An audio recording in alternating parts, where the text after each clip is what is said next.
ମେଘମାଳାରେ ଶୀଘ୍ର ଆଗମନ କରିବାକୁ ଯାଉଥିବା ପ୍ରଭୁ ଯୀଶୁଖ୍ରୀଷ୍ଟଙ୍କ ପବିତ୍ର ଓ ବହୁମୂଲ୍ୟ ନାମରେ ନିର୍ମଳ ଖରା ୟୁଟ୍ୟୁବ୍ ଚ୍ୟାନେଲରେ ଆପଣ ସମସ୍ତଙ୍କୁ ସ୍ୱାଗତ କରେ। ପ୍ରତିଦିନ ପ୍ରତି ପ୍ରଭାତ ଆମମାନେ ନିର୍ମଳ ଖରା ୟୁଟ୍ୟୁବ୍ ଚ୍ୟାନେଲ ମାଧ୍ୟମରେ ନୂଆ ନୂଆ ପ୍ରସଙ୍ଗରେ ପ୍ରଭୁଙ୍କର ବାକ୍ୟ ଶୁଣିବାର ଆମେ ସୁଯୋଗ ପାଉଛୁ। ପରମେଶ୍ୱର ପ୍ରତି ପ୍ରଭାତରେ ତାଙ୍କର ପବିତ୍ର ବାକ୍ୟ ଦ୍ୱାରା ସେ ଆମମାନଙ୍କ ସହିତ କଥାବାର୍ତ୍ତା ହେଉଛନ୍ତି।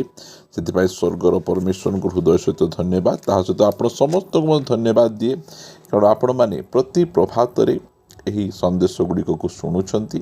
ପ୍ରଭୁ ଆପଣମାନଙ୍କୁ ଆଶୀର୍ବାଦ କରନ୍ତୁ। ଏହି ପ୍ରକାର ଆପଣମାନେ ନିରନ୍ତର ଲାଇକ୍ ସେୟାର କମେଣ୍ଟସ୍ ଗୁଡ଼ିକ ଦ୍ୱାରା ଆମମାନଙ୍କୁ ଉତ୍ସାହିତ କରିବେ, ଆମେ ଅନୁରୋଧ କରୁଅଛୁ।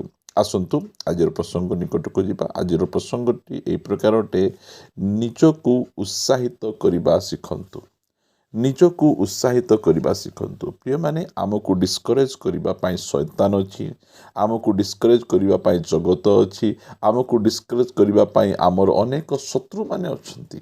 ଦୁନିଆ ସାରା ଆମକୁ ନିରୁତ୍ସାହିତ କରିବା ସମୟରେ ଆମେ ନିଜକୁ ଉତ୍ସାହିତ କରିବା ଶିଖିବାର ଅଛି। ଆମର ପରମେଶ୍ୱର ମଧ୍ୟ ସବୁ ସମୟରେ ଆମକୁ ଏନକରେଜ୍ କରିବା ପାଇଁ ଚାହାନ୍ତି, ଉତ୍ସାହିତ କରିବା ପାଇଁ ଚାହାନ୍ତି। ଆଉ ଆମେ ମଧ୍ୟ ନିଜକୁ ଉତ୍ସାହିତ କରିବାକୁ ଶିଖିବାର ଅଛି। ଅନେକ ଜଣ ଅଛନ୍ତି, ମୁଁ ଡିସ୍କରେଜ୍ ଅଛି, ମୁଁ ବହୁତ ନିରୁତ୍ସାହିତ ଅଛି। କିଏ ଅଛନ୍ତି କି ମୋତେ ଉତ୍ସାହିତ କରିବେ, ଭାଇ ମୋତେ ଟିକେ ଉତ୍ସାହିତ କର, ମୋତେ ଟିକେ ଚାର୍ଜ କରିଦିଅ, ରିଚାର୍ଜ କରିଦିଅ। କିଏ କରିବେ ନାହିଁ ଆପଣଙ୍କୁ? ଆପଣ ନିଜକୁ ଉତ୍ସାହିତ କରିବାର ଶିଖିବାର ଆବଶ୍ୟକ ରହିଛି। କେତେ ଥର ଅନ୍ୟମାନଙ୍କ ଉପରେ ଡିପେଣ୍ଡ କରୁଥିବେ, ଗୋଟେ ମିଟିଂକୁ ଯାଉଥିବେ, ଟିକେ ବାକ୍ୟ ଶୁଣୁଥିବେ, ଟିକେ ଚାର୍ଜ ହେଇଯାଉଥିବେ, ଆଉ ଥରେ ଆସି ଡିସଚାର୍ଜ ହେଇଯାଉଥିବେ। ନିଜକୁ ଉତ୍ସାହିତ କରିବାର ଶିଖନ୍ତୁ। ଏହି ସ୍ଥାନରେ ମୁଁ ଆପଣମାନଙ୍କୁ ଦେଖାଇବା ପାଇଁ ଚାହେଁ ଗୀତ ସଂହିତା 42 ଗୀତ 11 ପଦ। ଏହା କରହ ସନ୍ତାନମାନଙ୍କର ଗୀତ। ଯେଉଁ କରହ ସେମାନେ ମଶା ଓ ହାରଣଙ୍କ ବିରୁଦ୍ଧରେ ବିଦ୍ରୋହ କଲେ, ଆଉ ଭୂମି ଫାଟିଗଲା, ଜିଅନ୍ତା ଜିଅନ୍ତା ପାତାଳକୁ ଚାଲିଗଲେ। ସେମାନଙ୍କର କିଛି ସନ୍ତାନମାନେ ତାଙ୍କ ସହିତ ଯୋଗଦାନ ନ କରି ଅଲଗା ରହିଥିଲେ, ସେମାନେ ବଞ୍ଚିଗଲେ। ଆଉ ସେହି କରହ ସନ୍ତାନମାନେ ସେମାନେ ନିଜକୁ କି ପ୍ରକାର ଉତ୍ସାହିତ କରୁଛନ୍ତି। ତାଙ୍କର ପୂର୍ବପୁରୁଷମାନେ ଏହି ପ୍ରକାର ବିଦ୍ରୋହ କଲେ ପ୍ରଭୁଙ୍କ ବିରୁଦ୍ଧରେ, ପ୍ରଭୁଙ୍କ ଦାସମାନଙ୍କ ବିରୁଦ୍ଧରେ, ଆଉ ସେମାନେ ପାତାଳ କୁଣ୍ଡକୁ ଚାଲିଗଲେ। ମାତ୍ର ତାଙ୍କର ଛୁଆମାନେ କି ପ୍ରକାର ଭାବରେ ନିଜକୁ ଉତ୍ସାହିତ କରୁଛନ୍ତି, ଆମେ ତାହା ଦେଖିପାରିବା। ଗୀତ 42 ଗୀତ ଏହାର 11 ପଦ ଲେଖାଗଲା, ହେ ମୋହର ପ୍ରାଣ, ତୁମେ କାହିଁକି ଶୋକାକୁଳ ହେଉଛ? କାହା ସହିତ କଥାବାର୍ତ୍ତା ହେଉଛନ୍ତି? ନିଜ ପ୍ରାଣ ସହିତ, ନିଜ ସହିତ ସେ କଥାବାର୍ତ୍ତା ହେଉଛନ୍ତି। ଟିକେ ନିଜ ସହିତ କଥାବାର୍ତ୍ତା ହେବା ଜାଣନ୍ତୁ। ନିଜକୁ ଉତ୍ସାହିତ କରିବାକୁ ଶିଖନ୍ତୁ। କେତେ ଦିନ ଆମେ ନିଜେ ଡିସ୍କରେଜ୍ ରହିବା, ଅନ୍ୟ ଉପରେ ଡିପେଣ୍ଡ କରିବା, କିଏ ଆମକୁ ଏନକରେଜ୍ କରିବେ, କିଏ ପାଖକୁ ଆସିବେ, କିଏ ଆମକୁ କହିବେ ପଦେ ଆଉ ମୁଁ ଉତ୍ସାହିତ ହେବି। ପ୍ରିୟମାନେ, ଆମେ ନିଜକୁ ଉତ୍ସାହିତ କରିବା ଶିଖିବାର। ସେ କହୁଛି, ହେ ମୋହର ପ୍ରାଣ, ତୁମେ କାହିଁକି ଶୋକାକୁଳ ହେଉଅଛ? ସେ ପ୍ରଶ୍ନ କରୁଛନ୍ତି ନିଜକୁ, ତୁମେ କାହିଁକି ମୋ ଅନ୍ତରରେ ଅସ୍ଥିର ହେଉଅଛ? ତୁମେ ପରମେଶ୍ୱରଙ୍କ ଠାରେ ଭରସା ରଖ। କାହାଠାରେ ଭରସା ରଖ? ପରମେଶ୍ୱରଙ୍କ ଠାରେ ଭରସା ରଖ। ନିଜକୁ ଉତ୍ସାହିତ କରିବାକୁ ଶିଖନ୍ତୁ। କି ପ୍ରକାର ଭାବରେ ନିଜକୁ ସେ ଉତ୍ସାହିତ କରୁଛ? ପରମେଶ୍ୱରଙ୍କ ଠାରେ ଭରସା ରଖ। ତୁମେ କାହିଁକି ଶୋକାକୁଳ ହେଉଛ? କାହିଁକି କାନ୍ଦୁଛ? କାହିଁକି ଭାଙ୍ଗି ପଡ଼ୁଛ? କାହିଁକି ଅସ୍ଥିର ହେଉଛ?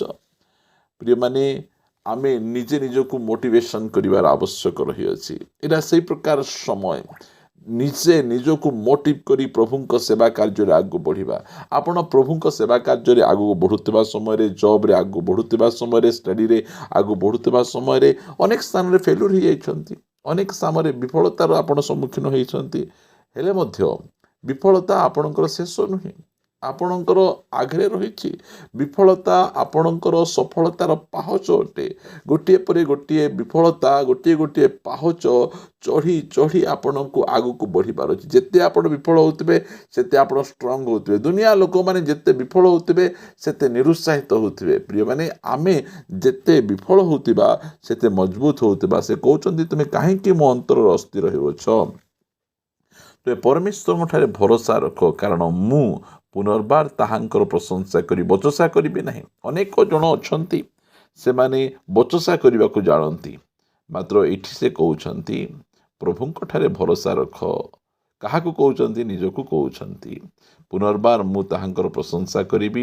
ସେ ମୋ ମୁଖର ପ୍ରସନ୍ନତା ଓ ମୋହର ପରମେଶ୍ୱର ଅଟନ୍ତି। ପ୍ରିୟମାନେ, ଆମେ ନିଜେ ନିଜକୁ ଉତ୍ସାହିତ କରିବା ଶିଖିବାର ଆବଶ୍ୟକ ରହିଅଛି। ଅନ୍ୟମାନେ ଆମକୁ ଏନକରେଜ୍ କରୁଛନ୍ତି, ବହୁତ ଭଲ କଥା, ମାତ୍ର ନିଜେ ନିଜକୁ ଏନକରେଜ୍ କରିବାର ଅଛି। ଦିନେ ଦାଉଦଙ୍କର ସବୁ ସମ୍ପତ୍ତିକୁ ଅମାଲେକ ଲୋକମାନେ ଲୁଟ୍ କରି ନେଇଗଲେ।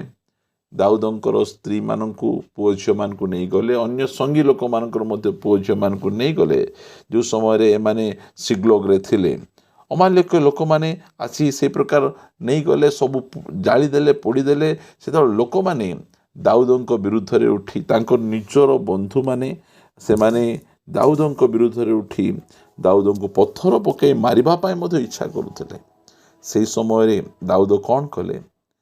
ପ୍ରଥମ ସାମୁଏଲ 30 ଅଧ୍ୟାୟର 6 ପଦ, ଏଥିରେ ଦାଉଦ ଅତିଶୟ ଉଦ୍ବିଗ୍ନ ହେଲେ, କାରଣ ପ୍ରତ୍ୟେକ ଲୋକର ମନ ଆପଣା ଆପଣା ପୁତ୍ରକନ୍ୟା ସକାଶୁ ବିରକ୍ତ ହେବାକୁ ଲୋକମାନେ ତାଙ୍କୁ ପଥରରେ ମାରିବାକୁ ଲାଗିଲେ। ଦେଖନ୍ତୁ, ଦାଉଦଙ୍କର ମଧ୍ୟ ଲସ୍ ହେଇଛି, ଦାଉଦଙ୍କର ସମ୍ପତ୍ତି ଯାଇଛି, ପୁଅ ଝିଅ ସ୍ତ୍ରୀମାନେ ଯାଇଛନ୍ତି, ଅନ୍ୟମାନଙ୍କର ମଧ୍ୟ ଯାଇଛନ୍ତି। ସମସ୍ତେ ଦାଉଦଙ୍କୁ ଆକ୍ଷେପ କରୁଛନ୍ତି, ଲାଗି ଏମିତି ହେଇଗଲା, ଲାଗି ଆମେ ବର୍ବାଦ ହେଇଗଲୁ। ଯେଉଁ ସମୟରେ ଭଲରେ ଥିଲୁ, ଖାଉଥିଲୁ, ପିଉଥିଲୁ, ଆନନ୍ଦ କରୁଥିଲୁ, ସବୁ ସମୟରେ ଲୋକମାନେ ଆମକୁ ପ୍ରଶଂସା କଲେ ନାହିଁ। ମାତ୍ର ଯେଉଁ ସମୟରେ କିଛି ଗୋଟେ କ୍ଷତି ହେଇଯାଉଛି, ସେହି ସମୟରେ ଲାଗି ହେଲା, ଇଏ ନଥିଲେ ହେଇନଥାନ୍ତା, ଇଏ ଦ୍ୱାରା ହେଇଛି, এই ପ୍ରକାର ଲୋକମାନେ କହିବେ, ଆମକୁ ଏନକରେଜ୍ କରିବେ, ଆଙ୍ଗୁଠି ଦେଖାଇବେ, ଆମକୁ ମାରିବା ପାଇଁ, ଅପମାନ କରିବା ପାଇଁ, ବଦନାମ କରିବାକୁ ଚେଷ୍ଟା କରିବେ। ମାତ୍ର ଦାଉଦ କ'ଣ କଲେ? ମାତ୍ର ଦାଉଦ ସଦାପ୍ରଭୁ ଆପଣା ପରମେଶ୍ୱରଙ୍କ ଠାରେ ଆପଣାକୁ ସବଳ କଲେ, ନିଜକୁ ସବଳ କଲେ, ନିଜକୁ ଉତ୍ସାହିତ କଲେ, ନିଜକୁ ଏନକରେଜ୍ କଲେ। ପ୍ରିୟମାନେ, ଏଇଟା ଗୋଟେ ସମୟ, ଆମେ ନିଜକୁ ଏନକରେଜ୍ କରିବାର ସମୟ, ନିଜକୁ ପ୍ରଭୁଙ୍କ ଠାରେ ସବଳ କରିବାର ସମୟ। ଦୁନିଆ ଲୋକ ଆମ ବିରୁଦ୍ଧରେ ଉଠିବା ସମୟରେ ଆମେ ଡିସ୍କରେଜ୍ ହେଇ, ଭାଙ୍ଗି ପଡ଼ି, ଗୋଟିଏ ଘର ଭିତରେ ବନ୍ଦ ହେଇ, ଖାଇବା ପିଇବାକୁ ଛାଡ଼ି ଦେଇ, ମୁହଁ ମଳିନ କରି ବସି ରହିବାର ସମୟ ନାହିଁ। ବିଫଳତା ଆସିବ, ପ୍ରତ୍ୟେକଙ୍କ ଜୀବନରେ ବିଫଳତା ଆସିବ, ମାତ୍ର ସେଇ ବିଫଳତା ଆମକୁ ନଷ୍ଟ କରିପାରିବ ନାହିଁ। ନିଜେ ନିଜକୁ ମୋଟିଭେସନ୍ କରିବା ଶିଖନ୍ତୁ। ଆଉ ଯେ ପ୍ରକାର କରହ ସନ୍ତାନ ସେ ନିଜେ ନିଜକୁ ମୋଟିଭ୍ କରୁଛନ୍ତି, ଯେ ପ୍ରକାର ଦାଉଦ ନିଜେ ନିଜକୁ ଉତ୍ସାହିତ କରୁଛନ୍ତି, ସେହି ପ୍ରକାର ଆମେ ନିଜକୁ ଉତ୍ସାହିତ କରିବାର ଶିଖିବାର ଅଛି। ଅନ୍ୟମାନେ ଆମକୁ ନିରୁତ୍ସାହ କରିବା ପାଇଁ, ଆମ ବିରୁଦ୍ଧରେ ବିଭିନ୍ନ ପ୍ରକାର ସମାଲୋଚନା କରିବା ପାଇଁ, ଆମକୁ ବିଭିନ୍ନ ପ୍ରକାର ମନ୍ଦମଳିଳା କଥା କହି ଆମକୁ କଷ୍ଟ ଦେବା ପାଇଁ ସେମାନେ ଲାଗିଛି। ମାତ୍ର ଆମେ ନିଜେ ନିଜକୁ କହିବାର ଅଛି, ନିଜେ ନିଜକୁ ଏନକରେଜ୍ କରିବାର ଅଛି। ଆଜିର ସମୟ, ପରମେଶ୍ୱର ଆମକୁ କେବେ ହେଲେ ନିରୁତ୍ସାହିତ କରନ୍ତି ନାହିଁ। ପରମେଶ୍ୱର ସବୁ ସମୟରେ ଆମକୁ ଉତ୍ସାହିତ କରନ୍ତି। ବାଇବଲ କହେ ଯେ ସୁଧୁ ମୁଁ ସଳିତା ଲିଭାଇବେ ନାହିଁ, କି ଛେଚା ନଳ ମଧ୍ୟ ସେ ଭାଙ୍ଗିବେ ନାହିଁ। ମାଥ୍ୟୁ 12 ଅଧ୍ୟାୟରେ ଲେଖାଯାଏ। ପ୍ରିୟମାନେ, ସେହି ପ୍ରକାର ପରମେଶ୍ୱରଙ୍କୁ ଆମେ ପାଇଛୁ। ଆସନ୍ତୁ, ଆଜି ଆପଣ ଯେକୌଣସି ପ୍ରକାର ପରିସ୍ଥିତି ମଧ୍ୟରେ ଅଛନ୍ତି, ଆପଣ ଯେତେ ନିରୁତ୍ସାହିତରେ ଅଛନ୍ତି, ଆପଣଙ୍କୁ ଏନକରେଜ୍ କରିବା ପାଇଁ କେହି ନାହାନ୍ତି, ଆପଣ ନିଜେ ନିଜକୁ ଉତ୍ସାହିତ କରନ୍ତୁ, ନିଜେ ନିଜକୁ ଆପଣ ପ୍ରଭୁଙ୍କ ଠାରେ ସମର୍ପଣ କରନ୍ତୁ। ଦାଉଦ ଯେ ପ୍ରକାର ନିଜକୁ ଉତ୍ସାହିତ କଲେ, ଯେଉଁ ପ୍ରକାର ଭାବରେ କରହ ସନ୍ତାନ ମାନେ ନିଜକୁ ଉତ୍ସାହିତ କଲେ, ଏଇଟା ଗୋଟେ ନିଜକୁ ଉତ୍ସାହିତ କରିବା ସମୟ। ଆସନ୍ତୁ ପ୍ରାର୍ଥନା କରିବା। ଗୌରମୟ ପିତା, ମୁଁ ତୁମକୁ ଧନ୍ୟବାଦ ଦିଏ, ତୁମେ ଆମମାନଙ୍କୁ ପ୍ରେମ କରୁଛ। ଆମେ ଯେ ନିରୁତ୍ସାହିତରେ ଜୀବନଯାପନ କରିବୁ ଏହା ତୁମେ ଚାହୁଁନାହ। ଆମେ ଭାଙ୍ଗି ପଡ଼ି ଆମେ ଯେ ପ୍ରକାର ନିଜକୁ ଗୋଟେ ସ୍ଥାନରେ ବନ୍ଦ କରି ରଖିବୁ ଏହା ତୁମେ ଚାହୁଁନାହ। ପ୍ରଭୁ, ମୁଁ ତୁମକୁ ଧନ୍ୟବାଦ ଦିଏ ଯେ ତୁମେ ଏତେ ସୁନ୍ଦର ଭାବରେ ଆମର ଯତ୍ନ ତତ୍ତ୍ୱ ନେଉଛ। ଆଉ ଆମମାନଙ୍କୁ ଆଜି ନିଜେ ଆମେ ନିଜକୁ କି ପ୍ରକାର ଆମେ ଉତ୍ସାହିତ କରିପାରିବୁ, ସେଥିପାଇଁ ତୁମେ ଆମମାନଙ୍କୁ ପ୍ରଭୁ ବାକ୍ୟ ଦ୍ୱାରା ତୁମେ କଥାବାର୍ତ୍ତା ହେଇଛ। ମୁଁ ତୁମକୁ ଧନ୍ୟବାଦ ଦିଏ। ଯେଉଁ ଭାଇ ଭଉଣୀମାନେ ବିଭିନ୍ନ କ୍ଷେତ୍ରରେ ବିଫଳତାର ସମ୍ମୁଖୀନ ହୋଇ ନିରୁତ୍ସାହିତ ଅବସ୍ଥାରେ ଅଛନ୍ତି, ପ୍ରଭୁ ନିଜେ ନିଜକୁ ଏନକରେଜ୍ କରିବେ। କେହି କରିବେ ନ କରିବେ ଯାଏ ଆସେ ନାହିଁ, ନିଜେ ନିଜକୁ ଏନକରେଜ୍ କରି ଆଗକୁ ବଢ଼ିପାରିବେ। ଦୟାକରି ସାହାଯ୍ୟ କର। ପାରିବାରିକ ଜୀବନରେ ହେଉ କି ପ୍ରଭୁ ଷ୍ଟଡ଼ିରେ, ଜବ୍ରେ, ବିଜନେସ୍ରେ, ପ୍ରଭୁ ମିନିଷ୍ଟ୍ରିରେ, ଯେକୌଣସି କ୍ଷେତ୍ରରେ ମଧ୍ୟ ସେମାନେ ନିରୁତ୍ସାହିତ ଅଛନ୍ତି, ଏହି ସମୟରେ ଯୀଶୁଙ୍କ ନାମରେ ସେମାନେ ଉତ୍ସାହିତ ହୁଅନ୍ତୁ। ଆଉ ସେବା କାର୍ଯ୍ୟରେ, ନିଜ କାର୍ଯ୍ୟରେ ଆଗକୁ ବଢ଼ନ୍ତୁ। ଏହା ମୁଁ ପ୍ରାର୍ଥନା କରୁଛି ରାଜା। ପ୍ରାର୍ଥନା ଶୁଣିଛ, ଧନ୍ୟବାଦ। ପ୍ରାର୍ଥନା ପ୍ରଭୁ ଯୀଶୁଖ୍ରୀଷ୍ଟଙ୍କ ନାମରେ ମାଗୁଅଛୁ, ଆମେନ୍, ଆମେନ୍। ସମସ୍ତଙ୍କୁ ନମସ୍କାର। Praise the Lord. God bless you. ପ୍ରଭୁ ଆମ ସମସ୍ତଙ୍କୁ ପ୍ରଚୁର ଭାବେ ଆଶୀର୍ବାଦ କରନ୍ତୁ। ପ୍ରଭୁ ଅନୁଗ୍ରହ କଲେ ଆସନ୍ତା ଅଧ୍ୟାୟରେ ଗୋଟେ ନୂଆ ପ୍ରସଙ୍ଗରେ ପରସ୍ପର ସହିତ ସାକ୍ଷାତ କରିବା ରହିବା। ନମସ୍କାର। Praise the Lord. God bless you.